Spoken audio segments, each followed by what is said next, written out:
সবার উদ্দেশ্যে বলছি আসসালামু আলাইকুম। সকালবেলা, সাত সকালবেলা এতগুলো মায়ের মুখ, মায়ের শরীর স্পর্শ করলে যেমন সন্তানের অন্যরকম সুখানুভূতি অনুভব হয়, এতক্ষণ তো আমরা অনেকের অনেক কথাই শুনলাম, কিন্তু আমার মায়েদের সংখ্যা কিন্তু এখানে অনেক বেশি, তাই না? ছোট্ট ছোট্ট মা। তো যাই হোক, আমাকে যেভাবে সম্মানিত করা হলো, মানে আমার জীবনের প্রথম পাওনা ছিল, আমি আমার কর্মজীবনের প্রথম পাওনা ছিল যুগান্তরের দেশ সেরা সাংবাদিক হওয়া নভেম্বরে। এটা আমার জীবনের সেরা সময় ছিল বা সেরা দিন ছিল। সেই ইয়েটা আমার ওই ক্রেস্ট বা সার্টিফিকেট যেটা আছে, সেদিন আমি আমার মায়ের হাতে তুলে দিয়েছিলাম।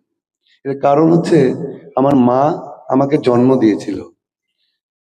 সেই দিনের একটা অনুভূতি, আর আজকের একটা অনুভূতি বলি, যে আজকেও আমার দ্বিতীয় সেরা অনুভূতি এবং দ্বিতীয় সেরা প্রাপ্তি, যে এতগুলো মায়ের সামনে ওয়ার্ক অন চ্যারিটেবল ফাউন্ডেশনের পক্ষ থেকে আমাকে সম্মানিত করা হলো। আমি আমার এই সম্মাননা আমার মায়েদের উদ্দেশ্যে উৎসর্গ করলাম, এবং এই জায়গা থেকে বিশ্বাস করো যে এই জায়গায় আমি বোঝাতে পারবো না, এই কাতলি গ্রামে আমি বহুবার এসেছি। আমি ওয়াহাব আঙ্কেল বলি, সম্মানিত যিনি চেয়ারম্যান, আমি বহু আগে যখন এই কংক্রিটের দেয়াল বা ঘর বাড়ি এত কিছু ছিল না, বহুবার এসেছি, থেকেছি। এই কাতলি গ্রামের অনেক মানুষের সাথে আমার আত্মিক সম্পর্ক আছে, বিশেষ করে ওয়াহাব আঙ্কেলের সাথে।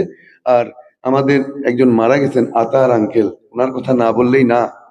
উনি এই গ্রামের, সত্যি কথা আমি তো নিজে চোখে দেখেছি, আতার আঙ্কেল মানে যে কোনো মানুষের ব্যাপারে দৌড়ে চলে যেত, সে যে কোনো বিষয় হোক।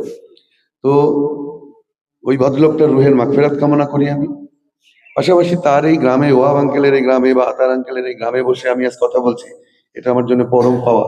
এখানে আমাদের মহিলা ডিগ্রি কলেজের সম্মানিত অধ্যক্ষ মহোদয় আছেন, উনি অনেক প্রথিতযশা একজন মানুষ। ওনার সামনে কথা বলা আমার জন্য খুব কষ্টকর, মানে কি বলবো, অনেক সময় ভয় হয়।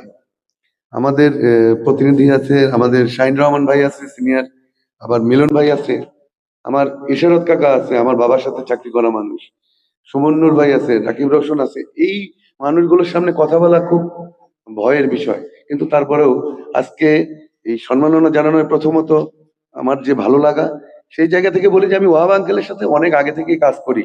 যেটা আমি ফেসবুকে পোস্ট দিলেই উনি আমাকে নক করতেন, যে পবিত্র তোমার এইটা দেখো তো, আমি কিভাবে ইয়ে করতে পারি। তো এই জায়গা থেকে আমি অনেক আগে থেকে কাজ করে আসি।